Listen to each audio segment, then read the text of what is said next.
السلام علیکم ورحمۃ اللہ وبرکاتہ۔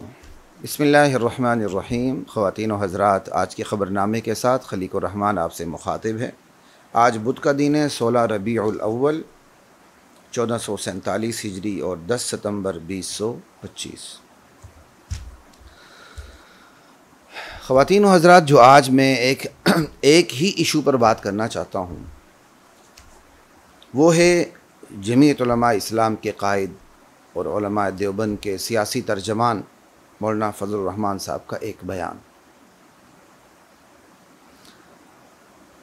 اس دفعہ بھی ان کا ایک بیان جاری ہوا اور مجھے پتہ نہیں چل سکا کہ یہ کس مقام پہ ان کا بیان ہوا ہے۔ شاید وہ اسی سال کا بیان ہے، اور ایک بیان کا تعلق 2022 عیسوی سے ہے، اور بین الاقوامی سیرت کانفرنس 50ویں بین الاقوامی سیرت کانفرنس ہے۔ اور چونکہ بیان کا مضمون ایک ہے، نوعیت ایک ہے، اور اس کے اثرات بھی ایک جیسے ہیں، تو اس لیے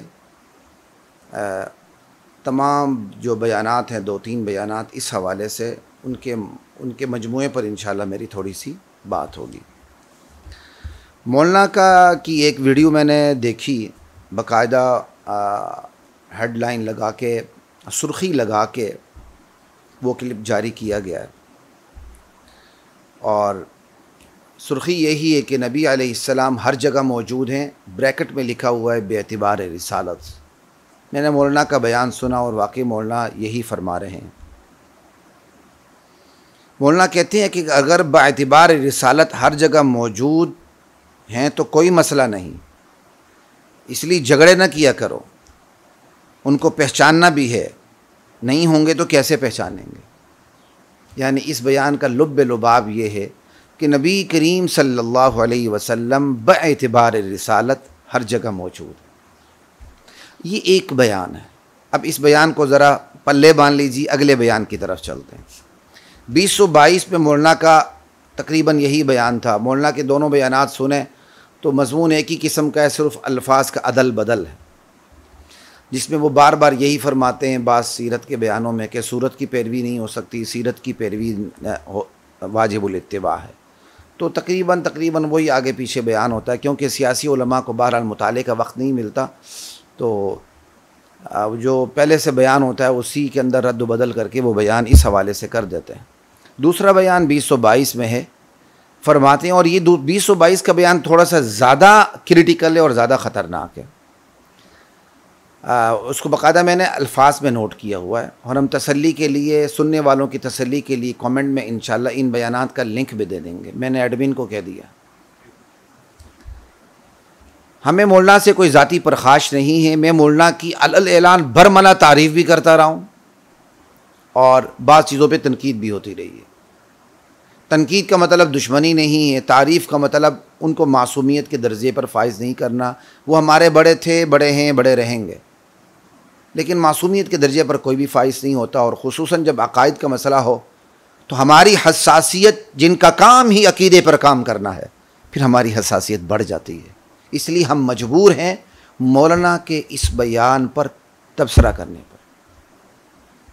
مولانا 2022 کی بین الاقوامی سیرت کانفرنس میں بیان فرماتے ہوئے کہتے ہیں کہ چونکہ آپ واجب الاعتبار ہیں، واجب الاتباع ہیں، اور آگے فرماتے ہیں، اور جس اعتبار سے آپ واجب الاتباع ہیں پوری انسانیت کے لیے، اس اعتبار سے آپ کو ہر جگہ موجود ہونا ضروری ہے۔ یعنی جس اعتبار سے آپ واجب الاتباع ہیں پوری انسانیت کے لیے، اس اعتبار سے آپ کو ہر جگہ موجود ہونا ضروری ہے۔ یہ بیان، اس کی تو بڑی مشکل سے تعویل ہوگی کہ کیسے آپ اس بیان کو عقیدے کی خرابی سے نکال کر عقیدے کی اصلاح کی طرف لے آئیں۔ اور جو دوسرا بیان جو میں نے پہلے بیان کر دیا، وہ شاید لیٹسٹ بیان ہے، جس کے اندر کیا کہتے ہیں، جس کو اصلاح کی طرف لے جانا آسان ہے، اور جس پر شرک کا فتویٰ بھی نہیں لگ سکتا، لیکن بے احتیاطی بہرحال اس میں بھی کمال کی۔ یہ مولانا کے 2 بیان میں نے آپ کے سامنے رکھنے تھے، اور بھی 1-2 بیان ہیں، اس پر ہم توجہ زیادہ نہیں کریں گے، بلکہ ایک بیان تو اسی کے اندر مولانا نے کہا کہ 12 ربیع الاول آتا ہے تو ہم اسے یوم میلاد کے طور پر مناتے ہیں۔ مولانا ہم اسے یوم میلاد کے طور پر نہیں مناتے، آپ مناتے ہیں۔ اگر آپ کی سیاسی جماعت بناتی یا آپ بناتی ہے تو آپ نے اللہ کو جواب دینا ہے ہم کبھی بھی 12 ربیع الاول کو یوم میلاد کے طور پر نہیں مناتے. آپ یوم میلاد کے طور پر مناتے ہیں تو اگلے دوسرا عید میلاد النبی کر دیتے ہیں. اور پھر کچھ ایسے لوگ بھی ہیں جو عید میلاد النبی کی باقاعدہ نماز پڑھتے ہیں، اور کچھ ایسے بھی ہیں اس کو بڑی عید کی طرف لے جاتے ہیں، عید میلاد النبی کے موقع پر باقاعدہ جانور بھی ذبح کرتے ہیں. یہ مثالیں بر صغیر پاک و ہند میں موجود ہے. ٹھیک ہے جی. تو آپ کا یہ بیان بھی ہے کہ 12 ربیع الاول کو ہم یوم میلاد کے طور پر مناتے ہیں، نہیں. 12 ربیع الاول کے مہینے میں سیرت کے بیانات ہمارے اس حوالے سے ہوتے ہیں کیونکہ جو اہل بدعت والجماعت کا جو طبقہ ہے وہ چونکہ بدعات میں اتنا آگے نکل چکا ہے کہ اب ان کی عوام ان کے قابو میں نہیں رہی، لہٰذا ربیع الاول میں سیرت کے پروگرام ہوتے ہیں اور لوگوں کو اس حوالے سے بدعات سے روکا جاتا ہے اور پھر نبی کریم صلی اللہ علیہ وسلم کی سیرت کی طرف متوجہ کیا جاتا ہے. لا الہ الا اللہ. آپ نے تو یہ بھی فرما دی کہ اللہ خالق کائنات ہے تو اللہ کے نبی وجہ تخلیق کائنات ہے. ٹھیک ہے. اس پہ تو ہمارے بعض دیوبندی حضرات بھی چلے جاتے ہیں، پھر اس کی تعویلیں کرتے ہیں. ہم تو یہ بھی نہیں مانتے بھائی وجہ تخلیق کائنات تو اللہ تعالیٰ کی عبادت ہے. وما خلقت الجن والانس الا لیعبدون. اللہ تعالیٰ نے وجہ تخلیق کائنات خود ہی بیان فرما دی اپنے کلام کے اندر کہ میں نے انسان اور جنات کو پیدا اس لیے کیا کہ تاکہ وہ میری عبادت اور اطاعت کریں اور ان کے اندر میری پہچان پیدا ہو. تو چونکہ یہ دو جو میلاد اور وجہ تخلیق کائنات کے حوالے سے بات تھی، اس کو تو ہم نے سائڈ پہ رکھ دیا. مولانا کے جو دو بیان ہیں کہ جس اعتبار سے آپ واجب الاتباع ہیں پوری انسانیت کے لیے، اس اعتبار سے آپ ہر جگہ موجود ہیں، انتہائی خطرناک ہے. اور پھر آپ کا یہ کہنا کہ آپ باعتبار رسالت ہر جگہ موجود ہیں، یہ بھی خطرناک ہے. اور بعض میں نے کارکنان کو دیکھا کہ نیچے وہ تعویل کرتے ہیں. بھائی تعویل کی کوئی ضرورت نہیں، مولانا نے خود ہی فرما دیا کہ اس لیے اس معاملے میں جھگڑے نہ کرو. تو یہ جھگڑے نہ کرو کا بھی صاف لفظ بتاتا ہے کہ مولانا نے دراصل یہاں حاضر ناظر کا مسئلہ اپنی سیاسی تعبیر، اپنے سیاسی فہم اور اپنے سیاسی شعور کے ذریعے حل کر دیا. بھائی ایک طبقہ یہ سمجھتے اللہ کے نبی ہر جگہ موجود ہیں، تو مولانا نے اس کی تعویل کر دی بے اعتبار رسالت موجود ہے. ٹھیک ہے جی.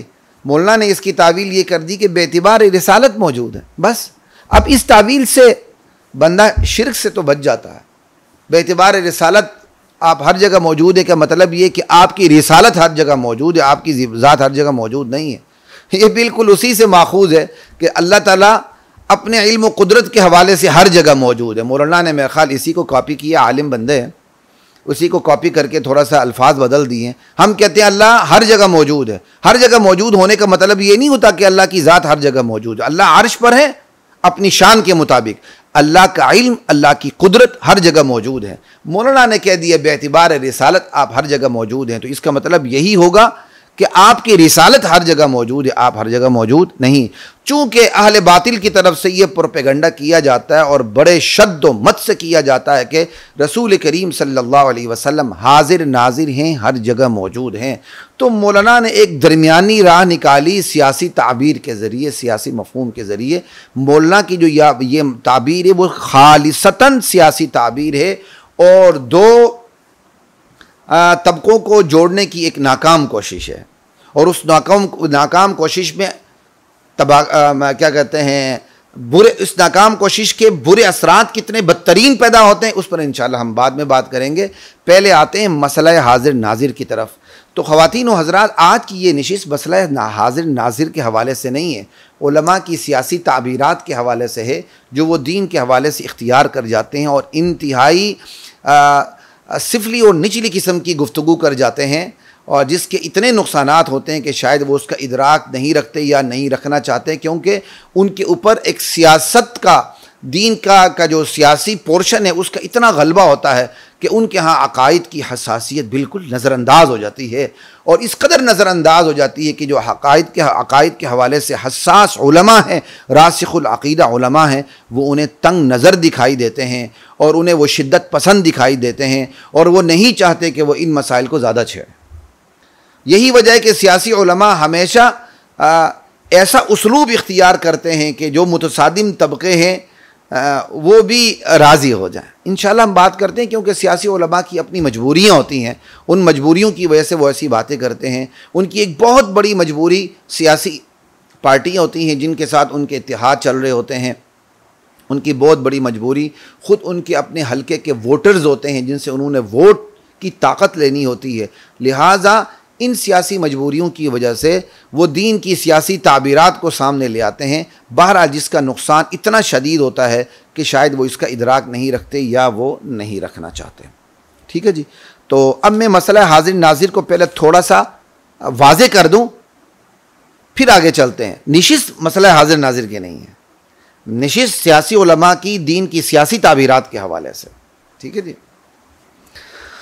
اللہ اکبر۔ حاضر ناظر کے حوالے سے بات یاد رکھیں کہ ایک طبقہ یہ سمجھتا ہے کہ نبی کریم صلی اللہ علیہ وسلم جو ہیں وہ ہر جگہ موجود ہیں۔ اب یہ ہر جگہ موجود ہیں جو ایک طبقہ کہتا ہے، پھر وہ اس کی اپنی مختلف توجیہات بیان کرتا ہے۔ ان کی توجیہات ایک جیسی نہیں، مشہور ایک جیسی ہیں، لیکن ان کے عوامی حلقوں میں جو توجیہ مفہوم سمجھا جاتا ہے کہ اللہ کے رسول حاضر ناظر ہیں، ہر جگہ موجود ہیں، وہ سمجھتے ہیں اللہ کی ذات ہر جگہ موجود ہے۔ جہاں محفل میلاد ہوتی ہے، نبی علیہ السلام تشریف لے آتے ہیں، وہ ہر جگہ موجود ہوتے ہیں۔ تشریف لاتے ہیں، موجود ہونا خود یہ متضاد ہوتا ہے، لیکن اس پر بات کرنے کا موقع نہیں، کیونکہ یہ مسئلہ حاضر ناظر کی نشست نہیں، یہ سیاسی تعبیرات، سیاسی علماء کی سیاسی تعبیرات کے حوالے سے نشست ہے، جس میں وہ قہر ڈال دیتے ہیں۔ بہرحال میں نے یہ بتایا آپ کو کہ ایک طبقہ یہ کہتا ہے جو بالکل باطل بنیادوں پر ہے کہ اللہ کے نبی حاضر ناظر ہیں۔ کیا مطلب؟ ہر جگہ موجود ہیں۔ تو اس طبقے کی جو عوام ہے وہ یہ سمجھتی ہے کہ اللہ کے نبی کی ذات ہر جگہ موجود ہے، لیکن اس طبقے کے جو علماء ہیں وہ اس کی تردید کرتے نظر آتے ہیں۔ وہ کہتے ہیں ہم نے کبھی بھی یہ مفہوم بیان نہیں کیا کہ اللہ کے نبی کی ذات ہر جگہ موجود ہے۔ وہ کہتے ہیں حاضر ناظر کا مطلب یہ ہے کہ حاضر کا مطلب موجود، ناظر کا مطلب بندہ دیکھ رہا ہے۔ تو جب ہم اللہ کے نبی کو حاضر ناظر کہتے ہیں تو اس کا مطلب یہ ہے اللہ کے نبی روزہ اطہر میں اپنے جسم مبارک کے ساتھ موجود ہیں، اور پوری کی پوری کائنات دست کف کی طرح، کف دست کی کیا کہتے ہیں، ہاتھ کی ہتھیلی کی طرح، ہاتھ کی ہتھیلی کی طرح، کف دست کی طرح، ہاتھ کی ہتھیلی کی طرح اللہ کے نبی کے سامنے موجود ہیں۔ وہ کائنات کے ذرے ذرے کا ملاحظہ بھی فرما رہے ہیں اور کائنات کے ذرے ذرے کو سن بھی رہے ہیں۔ وہ کہتے ہیں کہ یہ ہے ہمارا حاضر ناظر کا مفہوم۔ یہ ایک علمی مفہوم ہے مگر خالصتاً شرکیہ مفہوم ہے۔ ایک عوامی مفہوم کہ اللہ کی ذات ہر جگہ موجود ہے، ایک اہل بدعت کا حاضر ناظر کا شرکیہ مفہوم کہ اللہ کے نبی کی ذات تو موجود ہے روزہ اطہر میں، لیکن پوری کائنات ہاتھ کی ہتھیلی کی طرح سامنے ہے۔ ہتھیلی اور ہتھیلی میں جو کچھ ہے وہ نظر آ جاتا ہے، بالکل پوری کائنات، اور پوری کائنات میں جو کچھ ہے نبی علیہ السلام ملاحظہ فرما رہے ہیں اور سن بھی رہے ہیں۔ اور نبی علیہ السلام چاہیں تو اپنے روزہ اطہر سے تشریف لے جا سکتے ہیں ایک مقام پر، یا متعدد مقامات پر بھی آپ جب چاہیں تشریف لے جا سکتے ہیں، کائنات کے کسی کونے میں بھی آپ تشریف لے جا سکتے ہیں۔ یہ ہے جی حاضر ناظر کا وہ مفہوم جو ہمارے ہاں کیا کہتے ہیں وہ طبقہ بیان کرتا ہے جو قرآن و سنت سے اتنا ہی دور ہے، اس سے زیادہ کہیں دور ہے جتنی دوری زمین سے آسمان کی ہے۔ اب حاضر ناظر کا حقیقی مفہوم کیا ہے؟ حاضر ناظر ہم کہتے ہیں کہ اللہ تعالیٰ، اہل حق کہتے ہیں کہ حاضر ناظر صرف اللہ ہے، اللہ کے علاوہ کوئی بھی نہیں۔ حاضر کا مطلب موجود، ناظر کا مطلب دیکھ رہا ہے۔ اب دونوں کو اکٹھے کر لیں گے تو مطلب کیا ہوگا؟ پوری کائنات اللہ کے سامنے، ہم سمجھانے کے لیے کہتے ہیں جیسے ہاتھ کی ہتھیلی میں سب کچھ نظر آ رہا ہوتا ہے، پوری کائنات، اللہ عرش پر ہے، پوری کائنات اس کے سامنے ہے، وہ کائنات کو دیکھ رہا ہے، سن رہا ہے۔ یعنی حاضر ناظر کا مطلب جو اہل بدعت اللہ کے نبی کے لیے پیش کرتے ہیں، دراصل وہ خدا کی صفت ہے، وہ سمیع بصیر ہے۔ حاضر ناظر باقاعدہ یہ اصطلاح موجود نہیں ہے کہیں بھی، لیکن یہ سمیع بصیر کا متبادل ہے، اللہ سن بھی رہا ہے، اللہ مشاہدہ بھی فرما رہے ہیں۔ یہ خدا کی صفت ہے، اللہ کے علاوہ کسی کو یہ قدرت حاصل نہیں۔ لیکن اہل بدعت طبقہ کہتا ہے اللہ کے نبی حاضر بھی ہیں، ناظر بھی ہیں، کائنات کا ملاحظہ بھی فرما رہے ہیں، اور یہ اللہ تعالیٰ نے آپ کو یہ قدرت عطا کی ہے، اور یہ عطا کی ہے سے وہ شرک سے بچنا چاہتے ہیں، حالانکہ وہ عطا کی ہے سے شرک سے بچ ہی نہیں سکتے، کیونکہ کائنات میں جو کچھ ہے وہ عطا ہے۔ رب کی نبوت کی ذات بھی اللہ تعالیٰ کی طرف سے آتا ہے، خود نبوت بھی اللہ کی طرف سے آتا ہے۔ جو بھی جھگڑا ہوگا وہ عطائی میں ہوگا، ذاتی کا تو تصور ہی نہیں ہو سکتا، مخلوق کی تو کوئی چیز بھی ذاتی نہیں ہوتی۔ جو بھی بحث ہوگی وہ ہمیشہ عطائی کے اندر ہوگی۔ مشرکین مکہ جو شرک کرتے تھے وہ بھی عطائی شرک کیا کرتے تھے، ذاتی شرک تو شاید ہی کوئی کرے. ان کا تو تلبیہ بھی بتاتا ہے لبیک اللہم لبیک لبیک لا شریک لک لبیک الا شریکا تملکہ وما ملک. یا اللہ تیرا وہ شریک ضرور ہے جس کا تو مالک ہے، اور جو اس شریک کے پاس ہے اس کا بھی تو مالک ہے. وہ خود شریک کسی چیز کا مالک نہیں، تیری عطا سے اس کے اندر ملکیت آتی ہے، وہ جس چیز کا بھی مالک ہے. تو مشرکین مکہ بھی بہرحال عطائی شرک کیا کرتے تھے. یہ میں نے آپ کو حاضر ناظر کا عوامی مفہوم بھی بتا دیا، علمی مگر شرکی مفہوم بھی بتا دیا، اور حقیقی مفہوم بھی بتا دیا کہ حقیقی مفہوم اللہ کے لیے روا ہے کہ کائنات کے ذرے ذرے کو عرش پہ ہوتے ہوئے اللہ مشاہدہ کر رہے ہیں اور اللہ سن رہے ہیں. یہ اللہ کی صفت ہے، اللہ کے علاوہ کسی کی بھی نہیں. اب آتے ہیں مولانا کے سیاسی بیان کی طرف. مولانا نے دو طبقوں کو جوڑنے کے لیے یہ بیان جاری کر دیا کہ بھائی جھگڑا کرنے کی ضرورت نہیں، اللہ کے نبی ہر جگہ موجود ہیں، لیکن ساتھ اسلامک ٹچ لگا دیے بے اعتبار رسالت. اور اس سے خطرناک بیان جو پہلے ان کا ہوا ہے کہ آپ واجب الاتباع ہیں، تو اس اعتبار سے آپ ہر جگہ موجود ہیں. انا للہ و انا الیہ راجعون. اب آتے ہیں جی ہم اسی طرف کہ حاضر ناظر کا جو سیاسی مفہوم مولانا فضل الرحمان صاحب مد ظلہ العالی نے بیان کیا ہے، اس کی تباہ کاریوں کی طرف میں آپ کی توجہ دلانا چاہتا ہوں کہ مولانا نے حاضر ناظر کا سیاسی مفہوم بیان کیا کہ اللہ کے نبی بے اعتبار رسالت ہر جگہ موجود ہے. ٹھیک ہے، نبی کریم بے اعتبار رسالت ہر جگہ موجود ہے، یہ مولانا کا بیان ہے. ٹھیک ہے جی. اب سوال یہ ہے کہ اگر اللہ رسول اللہ بے اعتبار رسالت ہر جگہ موجود ہیں،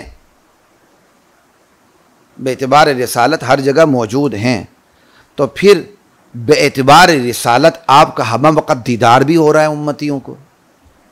ٹھیک ہے نا، بات تو یہاں تو نہیں رہے گی نا مولانا، پھر آپ کی بات آگے بھی جائے گی. اگر اللہ کے نبی بے اعتبار رسالت ہر جگہ موجود ہیں تو پھر ہر امتی بے اعتبار رسالت آپ کا دیدار بھی کر رہا ہے. اور جب ہر امتی بے اعتبار رسالت آپ کا دیدار بھی کر رہا ہے تو ہر مسلمان امتی صحابی ہو گیا بے اعتبار رسالت. انا للہ و انا الیہ راجعون. یعنی آپ نے جو بے اعتبار رسالت کا اسلامک ٹچ لگا دیا، اس سے تو ہر امتی کو بے اعتبار رسالت اللہ کے نبی کا دیدار ہو رہا ہے، کیونکہ بے اعتبار رسالت آپ ہر جگہ موجود ہیں، بے اعتبار رسالت آپ کا دیدار ہو رہا ہے. لہذا جو امتی بے اعتبار رسالت آپ کا دیدار کر رہے ہیں وہ صحابی ہو گئے. انا للہ و انا الیہ راجعون. یہ ہے خواتین و حضرات مسلمہ دینی عقائد کے سیاسی مفہوم کی تباہ کاریاں. مزید آگے چلتے ہیں. اگر رسول اللہ صلی اللہ علیہ وسلم بے اعتبار رسالت ہر جگہ موجود ہیں تو مولانا پھر آپ بھی بے اعتبار سیاست ہر جگہ موجود ہیں، پھر تو آپ بھی حاضر ناظر ہو گئے نعوذ باللہ. تو کیا آپ اپنے کارکنان کو اجازت دیں گے کہ وہ آپ کو حاضر ناظر سمجھیں آج کے بعد؟ اس ایک سیاسی ٹچ لگاتے ہوئے بریکٹ میں لکھ دیں بے اعتبار سیاست، کہ مولانا ہر جگہ حاضر ناظر ہیں، بریکٹ میں لکھ دیں بے اعتبار سیاست. انا للہ و انا الیہ راجعون.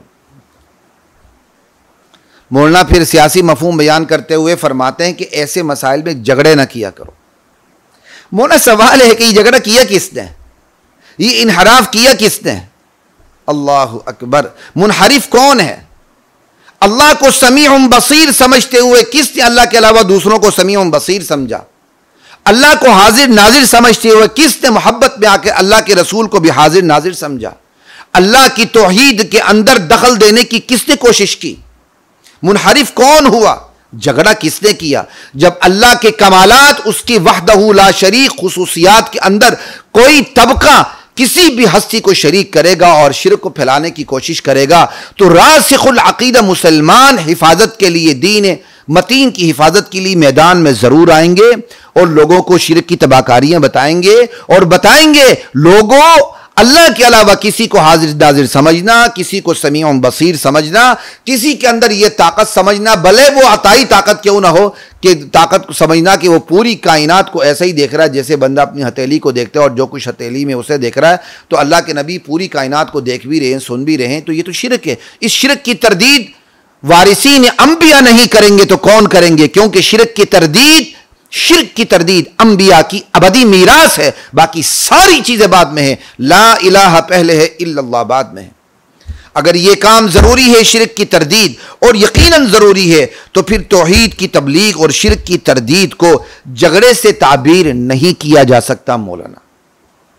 آپ ہمارے بڑے ہیں، ہم کبھی بھی آپ کو یہ نہیں کہیں گے آپ یہ کریں، یا ہم آپ کو برے الفاظ اور القابات سے کبھی بھی یاد نہیں کریں گے، بلکہ آپ سے یہ گزارش کریں گے مولانا ایسے بیانات نہ دیا کریں، اس سے اللہ ناراض ہوگا آپ سے، ہمارا کچھ نہیں بگڑے گا، ہمارا تب بگڑے گا جب ہم آپ کے ان بیانات پر پکڑ نہیں کریں گے، آپ کے کارکن ہوتے ہوئے، آپ کے متبعین میں سے ہوتے ہوئے، آپ کو علماء دیوبند کا سیاسی ترجمان سمجھتے ہوئے ہم کہیں گے نہیں نہیں نہیں مولانا کو کچھ بھی نہیں کہنا۔ خدا کی قسم پکڑ اس وقت شروع ہوگی، کیوں؟ اللہ تعالیٰ نے نہی عن المنکر کی ذمہ داری ہمارے اوپر فرض کی ہے، من رآ منکم منکرا فلیغیرہ بیدہ والا فبلسانہ والا فبقلبہ۔ تو ہم آپ کو ہاتھ سے روکنے کی پوزیشن میں تو نہیں ہے، لیکن ہم آپ کو زبان سے روکنے کی کوشش تو کر سکتے ہیں۔ لا الہ الا اللہ واللہ اکبر۔ مولانا سوال یہ ہے کہ حاضر ناظر کے آپ کے اس سیاسی مفہوم سے حاضر ناظر کا حقیقی مفہوم غبار آلود ہوتا ہے کہ نہیں ہوتا؟ عوامی شرکیہ مفہوم کو تقویت ملتی ہے کہ نہیں ملتی؟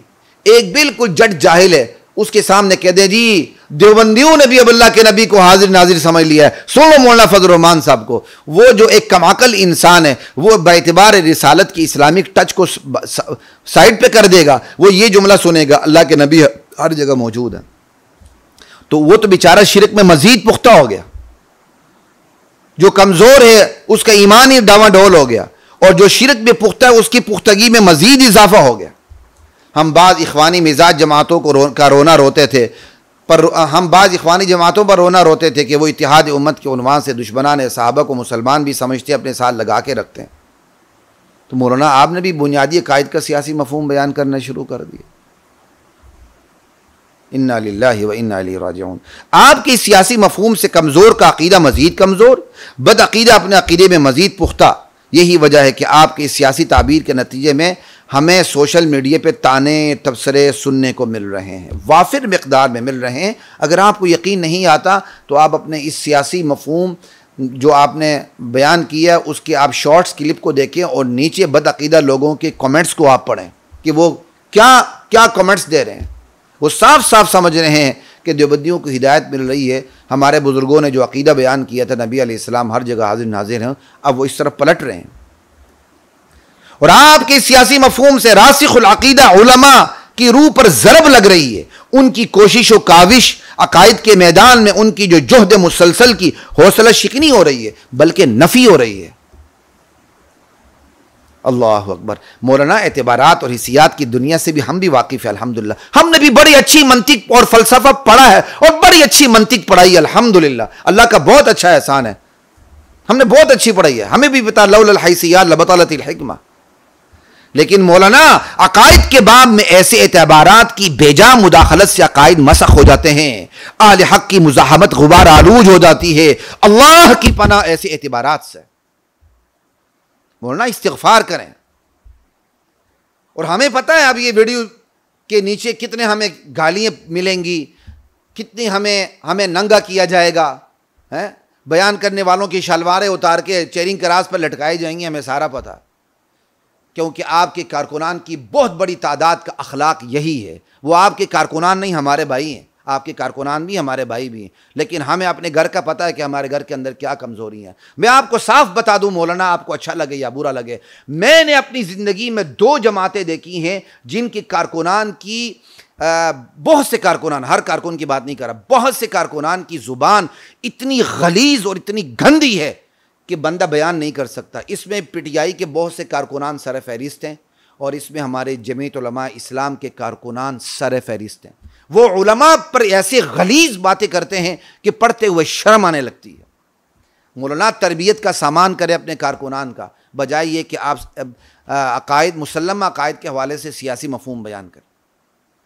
یہ کارکنان اندھی پیروی کرتے ہیں، اختلاف رائے کو برداشت نہیں کرتے، گالم گلوچ کرتے ہیں، یہ اپنی جماعت کی شناخت کو مجروح کرتے ہیں مولانا، اور یہ آپ کی عزت پر اس سے حرف آتا ہے کہ مولانا کے کارکن ایسے ہیں، آپ کی عزت پر حرف آتا ہے۔ اللہ اکبر۔ اختلاف، مولانا میں آپ سے بھی اختلاف کر رہا ہوں، ٹھیک ہے، اس کا مطلب میں آپ کی پوری جماعت سے اختلاف کر رہا ہوں، حالانکہ پوری جماعت میں ایسے لوگ نہیں، ہر مزاج کے لوگ، ٹھیک ہے، لیکن میں نے کوئی آپ کی توہین تو نہیں کی، ایک احترام کے ساتھ آپ سے اختلاف کیا ہے، دلیل کی بنیاد پر آپ سے اختلاف کیا ہے، تو جو آپ کے کارکنان جواب دیں وہ دلیل کی بنیاد پر دیں، بات ختم ہو گئی۔ کہ ذرا تصور کیجئے کہ کیا کمال کی فضا قائم ہو کہ اختلاف بھی دلیل کی بنیاد پر، جواب بھی دلیل کی بنیاد پر، جس کا تصور شخصیت پرستی کے ماحول میں محال ہوتا جا رہا ہے۔ میں آپ سب حضرات کو دعوت دیتا ہوں جو قرآن کی دعوت ہے، ادخلوا فی السلم کافہ، اسلام میں پورے کے پورے داخل ہو جاؤ۔ ہم نے دین کو پورشنز میں تقسیم کر دیا ہے اور ہم من پسند پورشن پر توجہ دیتے ہیں، باقی نظر انداز کر دیتے ہیں، بلکہ باقیوں پر ہم تنقید کرتے ہیں۔ یہی رویہ کارکنان کا ہے، اور کارکنان میں یہی رویہ معذرت کے ساتھ قائدین سے منتقل ہوا ہے، ہوتا ہے اور ہوتا رہے گا۔ ٹھیک ہے، بندہ بیک وقت دین کے تمام پورشنز پر ایک جیسی توجہ نہیں دے سکتا۔ اگر کسی نے دعوت و تبلیغ کا پورشن اختیار کیا ہے، توحید ربوبیت کا پورشن اختیار کیا ہے، کرے، توحید الوہیت والوں کی نفی نہ کرے۔ کسی نے توحید الوہیت کا پورشن اختیار کیا ہے تو وہ توحید فی الحاکمیت جو توحید الوہیت ہی کا ایک حصہ ہے اس کی نفی نہ کرے۔ کام ایسے چلتے ہیں، کام ایسے نہیں چلتے کہ بندے کے اوپر دین کے ایک رخ کا غلبہ ہو جائے اور باقی دین کی وہ تمام پورشنز کا انکار کر دے۔ ہم مولانا کی تعریف بھی کرتے ہیں، کرتے تھے، کرتے رہیں گے، تنقید کی تھی، کی بھی ہے، اور اب موقع آئے گا، ایسا موقع جو یہ موقع آیا جو نہیں آنا چاہیے، تو ہم پیچھے نہیں ہٹیں گے، ہم احترام کے ساتھ تنقید بھی کریں گے۔ یہ اصلاح کی ذمہ داری آپ نے نہیں، اللہ نے ہمیں کیا کہتے ہیں ہم پر ڈالی ہے۔ اللہ نے ہر بندے پر اصلاح کی ذمہ داری ڈالی ہے کہ جتنی اس کی استطاعت ہے اس کے مطابق وہ اصلاح کرے، لیکن ہم اختلاف گالیوں کی بنیاد پر کبھی بھی نہیں کریں گے۔ لا الہ الا اللہ واللہ اکبر۔ مولانا آپ کی سیاسی مفہوم سے نہ عوامی شرکیہ مفہوم رکھنے والوں کو تشفی ملی، نہ شرکیہ علمی مگر شرکیہ مفہوم رکھنے والوں کو تسلی ملی، البتہ آپ کے اس سیاسی مفہوم سے راسخ العقیدہ علماء جو حاضر ناظر کا حقیقی مفہوم رکھتے ہیں ان کی دل آزاری بہرحال ضرور ہوئی۔ لا الہ الا اللہ واللہ اکبر۔ اور پھر مولانا نے اللہ اکبر، کیا بات کی جائے، بس اب میں اس سے زیادہ بات بھی نہیں کرنا چاہ رہا۔ مولانا سیاسی علماء سوال یہ ہے، یہ بدعات اور شرکیات کے حوالے سے ان کے اندر حساسیت ختم کیوں ہو جاتی ہے، ان کے اندر رسوخ فی العلم کی کمی کیوں آتی ہے؟ چلے رسوخ فی العلم کی کمی ہو، سمجھ میں آتی ہے کہ ان کی تمام تر توجہ سیاست پر ہوتی ہے، وہ ہر وقت مصروف ہوتے ہیں، کبھی ملک کے ایک کونے میں ہوتے ہیں، کبھی ملک کے دوسرے کونے میں ہوتے ہیں، لیکن مولانا دل کے اندر سے عقائد کے حوالے سے، توحید و سنت کے حوالے سے، شرک و بدعت کے حوالے سے حساسیت ختم ہو جائے، یہ بات ناقابل سمجھوتا ہے، یہ بات سمجھ میں آتی ہی نہیں ہے کہ ہمارے اندر سے، ہمارے علماء کے اندر سے عقائد کے حوالے سے حساسیت ختم ہو جائے۔ میں نے پہلے ہی بتائی سیاسی علماء کی، خواتین و حضرات، سیاسی مجبوریاں ہوتی ہیں، ان کی سیاسی اتحادی جماعتیں ان کی مجبوریاں ہوتی ہیں، ان کے سیاسی ووٹرز ان کی مجبوریاں ہوتی ہیں، اس حوالے سے وہ پھر بیچارے کمزور پڑ جاتے ہیں، اور پھر اتنے کمزور پڑ جاتے ہیں کہ جو راسخ العقیدہ علماء جو مضبوطی کے ساتھ درس دیتے ہیں توحید و سنت کے حوالے سے، شرک و بدعت کے حوالے سے، ان پر وہ تنقید کرتے ہیں۔ مولانا کا ایک اور بیان بڑا مجھے عجیب لگا، جس میں وہ کہتے ہیں شریعت، طریقت اور سیاست پہ بات کرتے ہوئے کہ جن علماء کے پاس شریعت ہے لیکن طریقت اور سیاست ان کے ساتھ معاون نہیں، وہ نرا ملا جو ہے نا بڑا تنگ نظر ہوتا ہے۔ مولانا آج تو ہم آپ کی وسعت ظرفی پہ تنقید کریں، آپ اتنے وسعت ظرفی اختیار نہ کریں جس سے عقائد مسلم عقائد غبار آلود ہوں، گرد آلود ہوں۔ ہم نہیں کہتے تنگ نظر ہونا چاہیے، لیکن آپ کا یہ کہنا کہ جس کے پاس شریعت ہے، سیاست اور طریقت معاون نہیں ہے، وہ ملا، نرا ملا، بڑا تنگ نظر ہوتا ہے۔ مولانا آپ کی بات بالکل نادرست ہے۔ شریعت کہتے کس کو ہیں؟ دین کے پورے مجموعے کو شریعت کہتے ہیں، جس میں طریقت بھی آ گئی، جس کے اندر سیاست بھی آ گئی۔ اگر ہم سیاست میں نہیں تو ہم آپ کو اپنی سیاست کا پاسبان اور نگہبان سمجھتے ہیں، محافظ سمجھتے ہیں۔ ہم سیاست کی نفی تو نہیں کرتے، جو شریعت کو مانتا ہے وہ سیاست کی نفی کر نہیں سکتا۔ شریعت کیا ہے؟ شرع لکم من الدین ما وصی بہ نوحا ثم جعلناک علی شریعۃ من الامر۔ شریعت و دین کے پورے مجموعے کو کہتے ہیں. بہت بڑی تعداد ہے اہل شریعت کی جو تصوف کے اندر نہیں جاتی، طریقت کے طریقے کو اختیار نہیں کرتی. بہت بڑی تعداد ہے علماء کی جو کیا کہتے ہیں آپ کی طرح سیاست کو نہیں جانتی. تو وہ نیرے ملا ہوگے، وہ تنگ نظر ہوگے. مولانا ایسا نہ کہا کریں. ان علماء کا احسان مانیں جو آپ کے لیے طاقت ہیں. طاقت یہ مدارس، نیرا مدرس جو سیاست کو نہیں جانتا، الف بے بھی نہیں جانتا، وہ آپ کی طاقت ہے.